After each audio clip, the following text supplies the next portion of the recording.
Hi guys මම ඔයාලට අද පෙන්වන්න යන්නේ අපි ලංකාවේ හිටපු වෙලාවේ කිංස්බරි හොටෙල් එකේ ලන්ච් බෆේ එකට ගිය ගමන. ඉතින් මේකට අපේ ගෙදරින් 15 දෙනෙක් විතර ගියා. මේකේ ගාණ පොඩ්ඩක් කිව්වොත් එක්කෙනෙක්ට 6500යි සාමාන්‍යයෙන්. හැබැයි ඒ කාලේ අපිට ප්‍රොමෝෂන් එකක් තිබ්බ හින්දා රුපියල් 4857ක් ගාණේ තමයි එක්කෙනෙක්ට වැටුනේ. ඒ වගේම අවුරුදු 5ට අඩු ළමයිට මේක ෆ්‍රී යන්න පුළුවන්. මේක ඇතුළට එන්ටර් වෙච්ච ගමන් මේ විදියට ලොකු ඩිසර්ට් සෙක්ෂන් එකක් පේනවා. ඉතින් මේකේ තියෙනවා එක එක ජාතියේ ඩිසර්ට්ස් වර්ග, ෆ්‍රෙෂ් ෆුඩ්ස්, ෆජ් කේක් සහ මූස් වගේ මේ වගේ ගොඩාක් ජාතියේ ඩිසර්ට්ස් මේක ඇතුළට ආවම බලා ගන්න පුළුවන්. ඒවා ලස්සනට පෝෂන් කරලා හරි ලස්සනට ප්‍රසන්ට් කරලා තියෙනවා.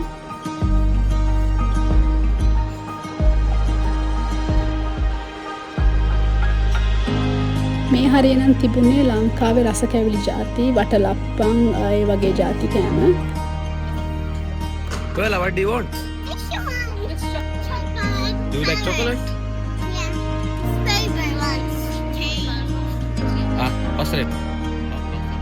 මේ හරියනම් තිබ්බේ එක එක ජාතියේ චොක්ලට්ස් වර්ග, ඒ වගේම මාෂ්මෙලෝස් තිබ්බා, මුරැන්ග්ස් තිබ්බා, ඒ වගේ දේවලුත් මේ ඩිසර්ට් සෙක්ෂන් එකේ ඔයාලට බලා ගන්න පුළුවන්. සාමාන්‍යයෙන් අපි මෙතනින් තමයි බෆේ එක ස්ටාර්ට් කරන්න පටන් ගන්න ඕනේ. මෙතන ලෝකයේ තියෙන එක එක ජාති බන්ස් සහ බ්‍රෙඩ්ස් වර්ග තියෙනවා. ඉතින් සුප් එකක් එක්ක ඔයාලට මේකේ එක බ්‍රෙඩ් එකක් තෝරගෙන හරි බ්‍රෙඩ් ජාති තෝරගෙන ඔයාලට කන්න පටන් ගන්න පුළුවන්.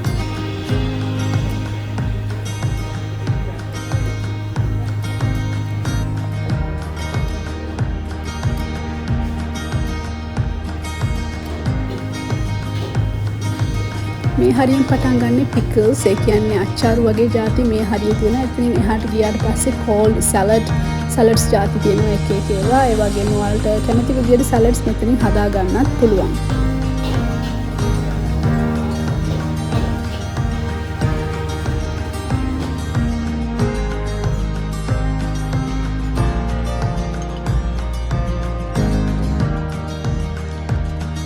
මෙතනින් පටන් ගන්න ශ්‍රී ලංකන් කුසින් එක. ඉතින් මේකේ තියෙනවා බීට්‍රූට්, මාළු වර්ග, උඹල කඩ සම්බෝල, එක එක ජාති බත් තියෙනවා. ඉතින් ලංකාවේ කෑම කන්න කැමති කෙනෙක්ට මේ හරියේ ඇවිල්ලා ඕන එකක් බෙදාගෙන කන්න පුළුවන් ප්‍රමාණයක්.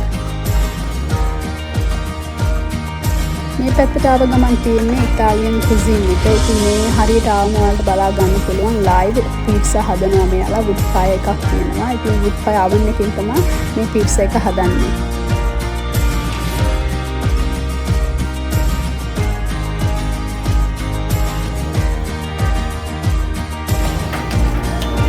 ඒ වගේම මම මෙතනට ඇවිල්ලා ලයිව් පාස්ට් එකක් හදාගත්තා. අපිට ඕන කරන ඉන්ග්‍රීඩියන්ට්ස් ටික එයාලට දුන්නම එයාලා ඒක හදලා දෙනවා අපිට ඕන විදියට. චීස් ප්‍රමාණය ඒ හැමදේම ඔයාලට මෙතනින් තෝරගන්න පුළුවන්. ඉතින් ඔයාලත් ආවොත් මතක් කරලා අනිවාර්යයෙන්ම පාස්ටා සෙක්ෂන් එකට ඇවිල්ලා ඔයාලට කැමති විදිහේ පාස්ට් එකක් හදාගන්න පුළුවන්.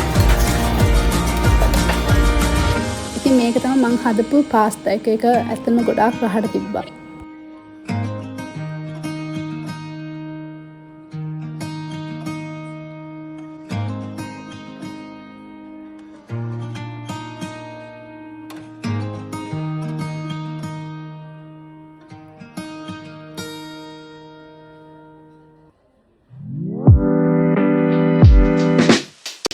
ඉතින් මේ පැත්තට ආවම තියෙන්නේ රෝස්ට් ජාති, රෝස්ට් වෙජිටබල්ස් සහ මීට්ස් තියෙනවා. කැමති කෙනෙක්ට ඇවිල්ලා මේ පැත්තේ ඇවිල්ලා රෝස්ට් ටිකක් try කරන්න පුළුවන්.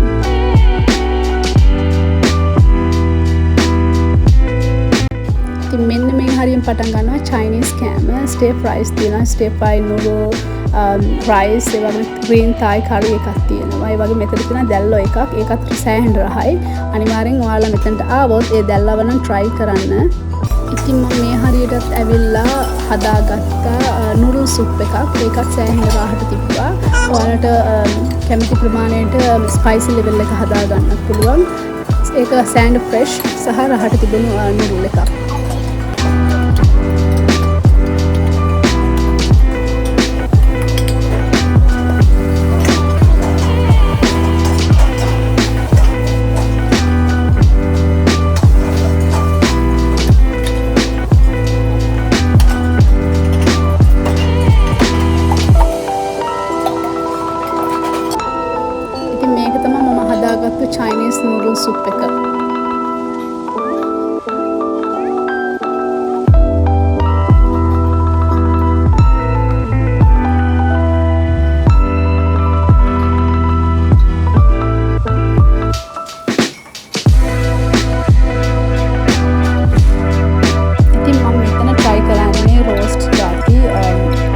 තිබ්බා, vegetables තිබ්බා. ඒ ටික තමයි මම මෙතන කන්නේ.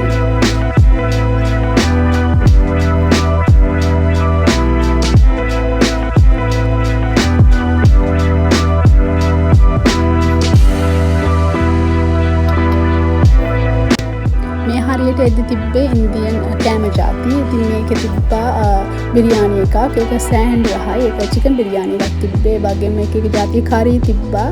ඒ වගේම නාන් තිබ්බා. නාන් එක නම් සෑන්ඩ් රහට තිබ්බා සහ සෑන්ඩ් ෆ්‍රෙෂ් එක.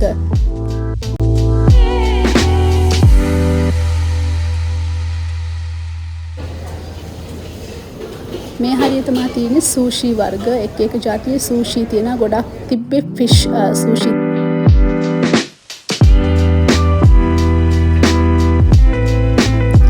ඉතින් තෝර සූෂි ගන්නවා. ඉතින් එයා අර වසාබි එක ගන්න ගියා. ඉතින් මම කිව්වා වසාබි එක ගන්න එපා කියලා. ඒක ගොඩක් සැර හින්දා. වසාබි කියන්නේ අර කොළපාරට තිබ්බ ඩිපින් සෝස් එක.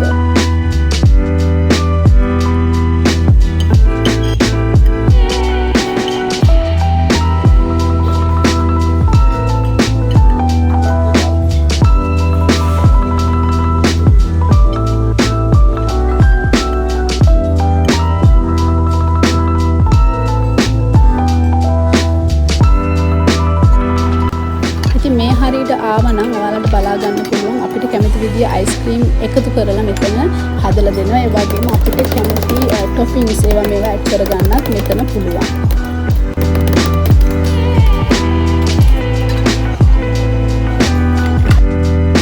ඉතින් මේ පේන්නේ අපේ නංගිගේ ඩිසර්ට් ප්ලේට් එක. ඉතින් එයා ඒක කන්නේ නැතුව අර පැත්තට ගිහලා තව ඩිසර්ට් එකක් බෙදාගෙන තව ජාතියේ ඩිසර්ට්ස් කෑවා. දැන් ඉතින් කටියටම හොදටම මහන්සි කාලා. ඒ වගේම මෙතන නම් බලපුවම හාබ් එක තමයි පේන්නේ. ඉතින් ලස්සන වීව් එකක් තියෙනවා මේක ඇතුළට ආවම. අපි දැන් කාලා ඉවර වෙලා යන්න ලෑස්ති වෙලා ඉන්නේ. එහෙනම් ඔයාලව තවත් ලස්සන වීඩියෝ එකකින් හම්බෙන්න බලාපොරොත්තු වෙනවා.